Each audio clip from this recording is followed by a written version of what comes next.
यजुर्वेंद्र, तुझं स्वागत कट्ट्यावर. खूप काळापासूनचा हा कट्टा आपल्याला करायचा होता, कारण जे काम गेल्या अनेक वर्षांपासून जळगावसारख्या थोड्या प्रसिद्धीपासून लांब असलेल्या शहरामध्ये राहून तू आणि तुझी संस्था करताय, त्याचा या निमित्तानं महाराष्ट्राला ते कळावं की काय काम आहे.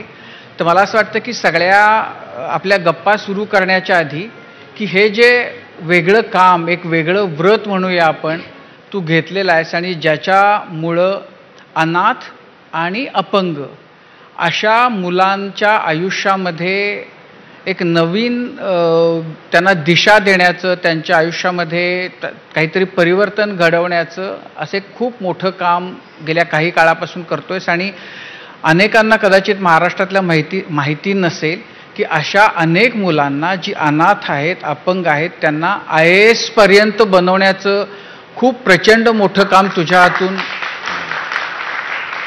होतं आहे. तर मुळामध्ये हे सगळं करण्याची प्रेरणा मिळाली कशी, आणि सगळं घरदार सोडून, प्रसंगी घर विकून, शेती विकून हे काम आपण केलंच पाहिजे असं कशामुळं वाटलं आणि कसं वाटलं? मी मूळचा एरंडोल हे जळगाव जिल्ह्यातल्या एका छोट्या गावातला आहे.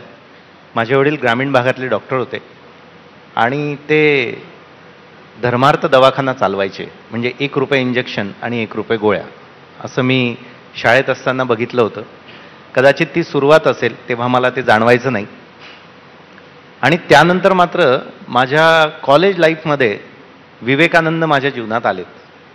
मग ते विवेकानंद केंद्र असेल, परिषद असेल, या सगळ्या कारणांनी मला विवेकानंदांच्या व्यक्तिमत्वाने अक्षरशः भारावून टाकलं. आणि मला त्यावेळेस काय वाटायचं की काय माणूस आहे हा. मला तेव्हा खूप काही समजायचं नाही, पण मी तोपर्यंत जी माणसं बघितली होती ती अशी नियमित काम करणारीच माणसं बघितली होती. आणि तोपर्यंत मला असंच वाटायचं की आपण काहीतरी काम करावं, एखाद्या कॉलेजला जॉईन करावं आणि काम करावं. विवेकानंद बघितल्यानंतर मला असं वाटलं की अशी पण माणसं जगात होती आणि ती गेल्यानंतरही या जगात ती कायम आहेत, सगळ्यांच्या मध्ये आहेत.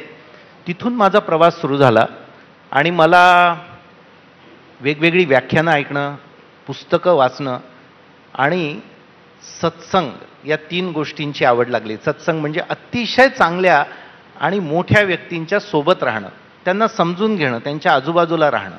या 3 गोष्टींनी माझ्या विचारांमध्ये बदल व्हायला लागला. आणि माझ्या वडिलांनी नंतर मला पुण्याला शिकायला पाठवलं. त्यांची इच्छा होती मी अधिकारी व्हावं. मी PG करत होतो आणि ज्ञानप्रबोधिनीत शिकलो 1 वर्ष स्पर्धा परीक्षा, आणि तिथे शिकवायलाच लागलो. कारण माझा तोपर्यंत पिंड हा वेगवेगळ्या उपक्रमात भाग घेणे, शिकवणे, व्याख्यानं देण्याचा झाला होता. तिथे गेल्यानंतर मला खरं पहिल्यांदा असं वाटलं की माझ्या वडिलांकडे काही पैसे होते आणि ते शिकलेले होते, म्हणून त्यांनी मला उच्च शिक्षणाला बाहेर पाठवलं.